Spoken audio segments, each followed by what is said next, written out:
Right, Chapter 2, Beginnings of English America, is going to start us on our journey through Period 2, which is the second of 9 periods in AP US history. It's going to go from 1607, roughly the establishment of early English colonies, to 1754, which is the end of the French and Indian War, or around the time of the end of the French and Indian War, which is going to lead us into the Revolutionary Era. So in Chapter 2, we're looking at how the English begin to establish colonies in North America. We'll look at what colonization for them looked like. We'll look at colonization in the Chesapeake Bay area and the obstacles that those colonists had to face, as well as the more unique colonization of New England and the kinds of conflicts that that created within their society as they settled it. So the first question, what were the main contours of English colonization in the 17th century? So by the time the English were settling the Americas, they had already developed patterns of conquest and colonization in their long struggle to subjugate the island of Ireland. They had established a process that included military conquest and the slaughter of civilians. They'd established processes for the seizure of land and the introduction forcibly of English customs. And they had also established a process of settlement by large numbers of English. And they're going to reproduce all of these methods in their efforts to establish colonies in North America. So that said, early in the colonial period for the English, they were mostly concerned with raiding Spanish fleets that were leaving their New World empire for Spain that were loaded with all sorts of natural resources, including silver. Their the English first efforts at permanent settlements in North America at Newfoundland and notably Roanoke, both were failures. Now, the desire for material wealth and thus political power was a main motivation for English settlers, and America could also theoretically serve as a kind of refuge for England's surplus population of poor, and in that way it would help to be a kind of social safety valve by easing social crisis and social tensions in England. And here is where we first begin to see this portrayal of the New World as a place of opportunity, as a place of economic independence, a place where you could go and make your fortune and rise above your current station. And that idea is going to, of course, later morph into this sort of American dream ideal, which has been kind of quintessential to American history, well, for all of it. Now, the second question, what obstacles did the English settlers in the Chesapeake overcome? Chesapeake Bay area, depicted here in the map, is going to include colonies that we'll discuss of Virginia and Maryland. So between 1607 and 1700, over 500,000 people will leave England, many of which to the New World, many of which to the Chesapeake Bay area. Those that could not afford their own passage, and that was most people, came as indentured servants. An indentured servant is someone who temporarily surrenders their freedom, usually for a period of about 5 to 7 years, and they do that in exchange for their passage to the New World. So they will be kind of contracted to a wealthy landowner for 5 to 7 years. They would work the land for these property owners, and when that 5 to 7 year period was up, they would be freed, oftentimes with a small payment called freedom dues. Um, this condition of indentured servitude is important because indentured servants constitute roughly 2/3 of all English settlers in the 1600s. Now, indentured servitude was terrible. Many indentured servants died under the harsh working conditions and new climate, many of which, once their term of indenture was over, they actually returned to England. And those that did not, even after their period of indenture was over with, they remained very poor after their release, and they would be pushed to the geographic margins of the colonies. So they would have to settle along the frontier where land was more theoretically abundant and cheap, despite the presence of Native American cultures. Um, and they would often have to kind of scratch themselves up from the very bottom even then. And that contrasts with very, very wealthy landlords that live in the more settled coastal regions of the colony. So indentured servitude is central to the culture of the Chesapeake Bay area colonies, both Virginia and then Maryland as well. This is our first form of coerced or forced labor that we will see in the English colonies. And it was considered necessary because a cheap, or rather an inexpensive labor force was necessary for the very labor intensive cultivation of cash crops like we'll see tobacco. Indentured servitude, though, will eventually be replaced by African slaves. We'll see this transition later on with an event called Bacon's Rebellion. In terms of obstacles that Chesapeake Bay area colonists would have faced with Native American cultures, remember that we characterize the English as frontiers of exclusion. So the English rarely intermarried with Native American cultures that were nearby. They would oftentimes try to create these sort of stark geographic boundaries by declaring some land off limits to settlement because of Native American occupancy. This was usually not successful. A lot of former indentured servants, once they are released with their freedom dues, try to claim land on the frontier, oftentimes bringing the colony into conflict with Native Americans who also claim that land. Native American cultures that directly neighbor English settlements, like in the Chesapeake, will over time become dependent on European trade. And European crops, animals, and diseases will obviously, as we've already established in Chapter 1, dramatically alter the environments and populations of the New World. Question 3, how did Virginia and Maryland develop in their early years? So keep in mind, these are our two Chesapeake Bay area colonies that we're discussing. But the very first successful permanent English settlement in the Americas is going to be in Jamestown, and that's in Virginia. And Jamestown will almost fail because many of the original colonists were far more concerned with finding gold in the New World, which they assumed to be abundant because of the success that the Spanish were having in the South, finding gold and silver and shipping those back on these big flotillas.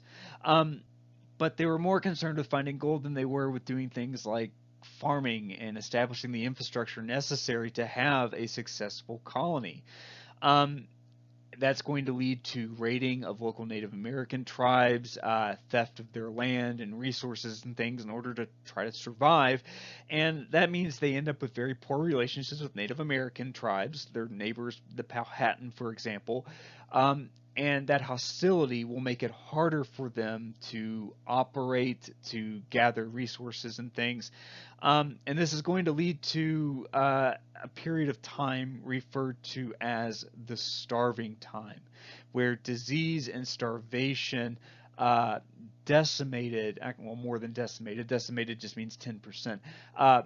It dramatically reduced the population of the colony of Jamestown, and it barely survived to the next season to be replenished. During the starving time, colonists were eating things like shoe leather and tree bark and each other, and it got really pretty nasty. So Jamestown barely survived its first couple of years. In order to try to bolster the population of the colony, though, the Virginia Company, which was a joint stock company, kind of like a corporation that was in charge of founding and operating the colony, the Virginia Company is going to introduce something called the headright system in order to encourage settlement. The headright system awarded 50 acres of land to anyone who paid for their own or a laborer's passage, like obviously an indentured servant. This is going to result in a couple of things. One, it is definitely going to boost the population of Jamestown, Virginia at large, later on Maryland. So it's successful in bolstering the population. At the same time, what it's going to do is exacerbate or worsen the divide between the very rich and the very poor, because the very rich are going to be able to afford to pay for a lot more indentured servants to come over, and for every indentured servant they bring over, that's an extra 50 acres of land. And at this time, land is the chief, if not only, measure of wealth and power in a society. So the headright system allows for the already wealthy to get much wealthier. And it also brings in this growing class of landless, poor colonists. And within a few decades, what we'll end up with in Virginia and to a lesser extent Maryland is a very, very, very small population of incredibly wealthy landowners who hold all the power in society versus an incredibly large population of very poor, overwhelmingly landless former indentured servants. Um, the colony of Jamestown, Virginia, is going to found a kind of colonial legislature called the House of Burgesses. And this is going to constitute the first elected assembly in English colonial America. Now, it's not terribly representative.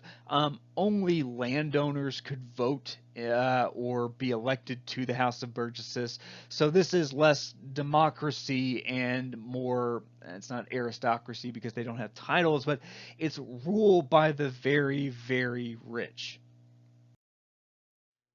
What is going to make Jamestown and Virginia and Maryland successful in the long run is the introduction of the cash crop of tobacco, which is nicknamed brown gold because of how profitable it's going to be. And thus these Chesapeake Bay Area colonies of Virginia and Maryland are going to base their economies almost exclusively around the cultivation of the cash crop of tobacco. This cultivation is going to be done by indentured servants, which are being brought over by the literal boatload through the headright system. And like I said, it's going to lead to a very small population of wealthy landowners or gentry versus a very large population of poor workers, both indentured servants and former indentured servants.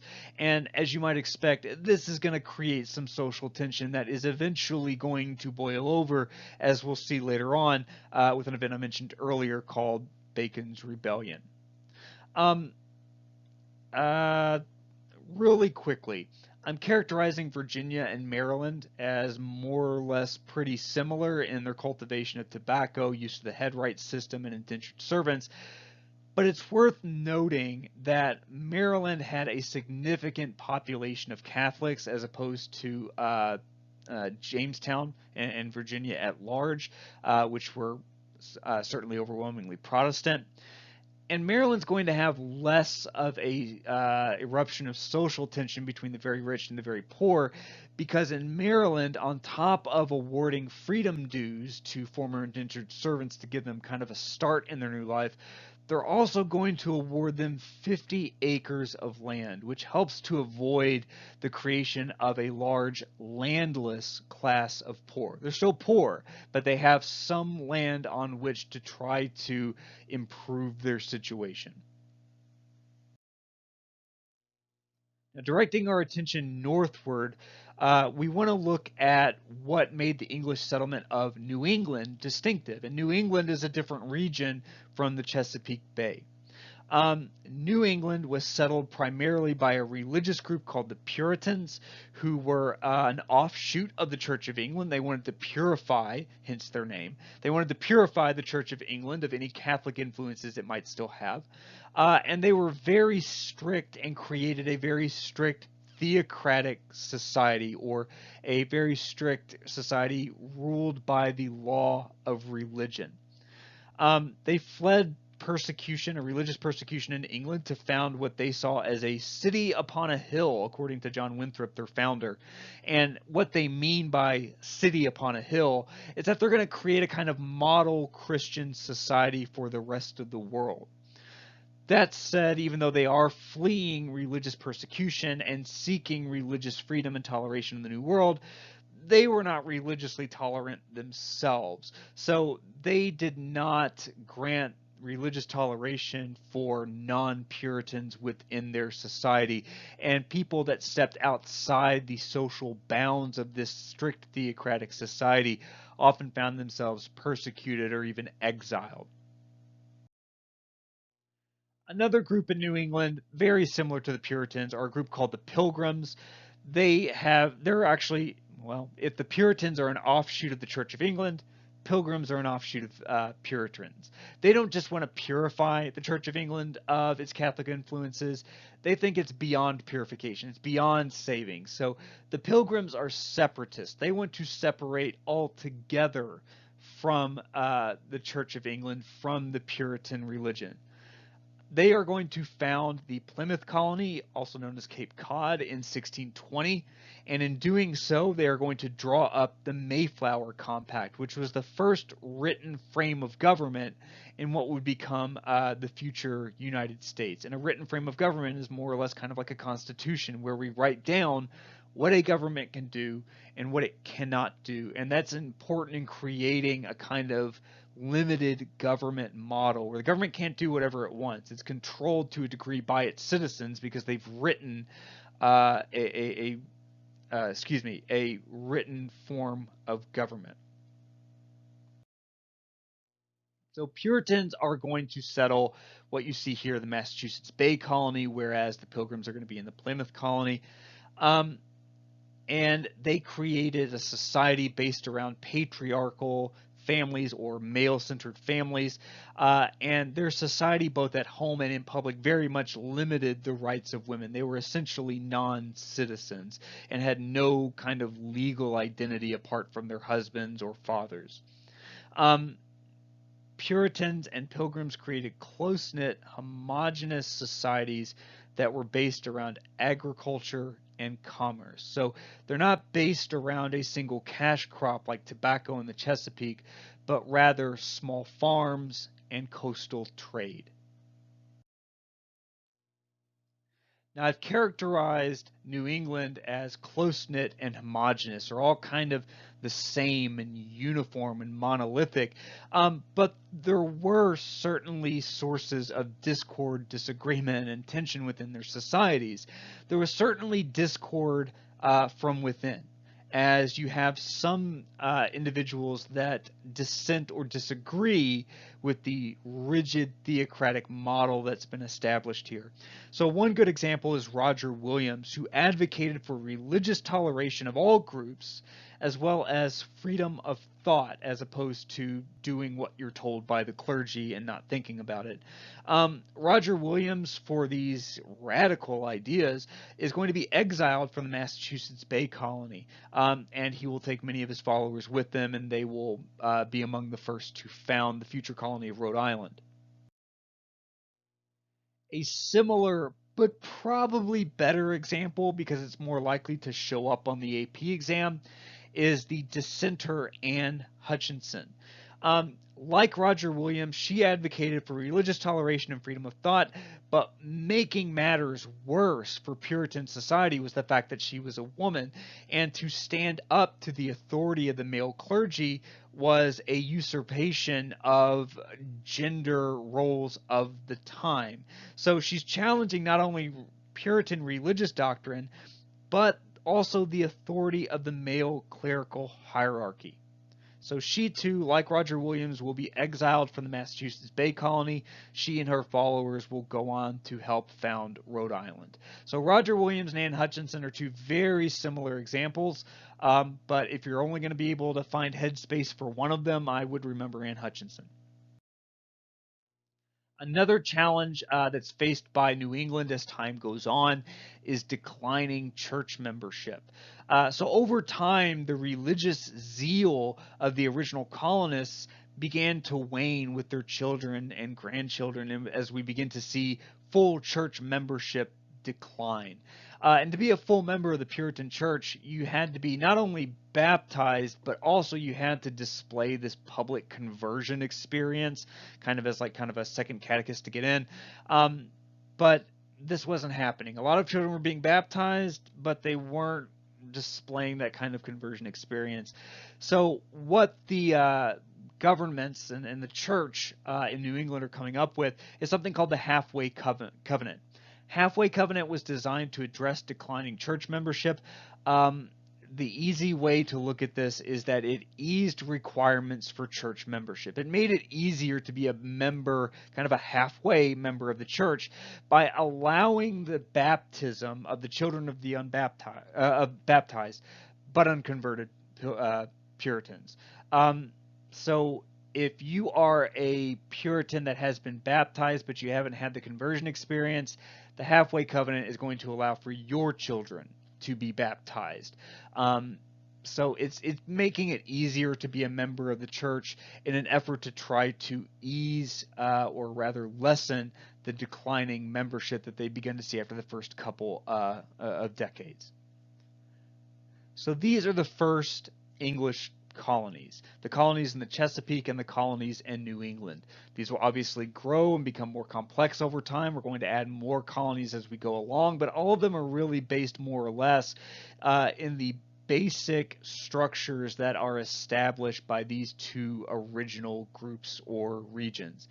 We'll look in the next couple of chapters about how they develop over time, the introduction of some new colonies, and how the complexity of these societies creates problems, challenges, and developments down the line.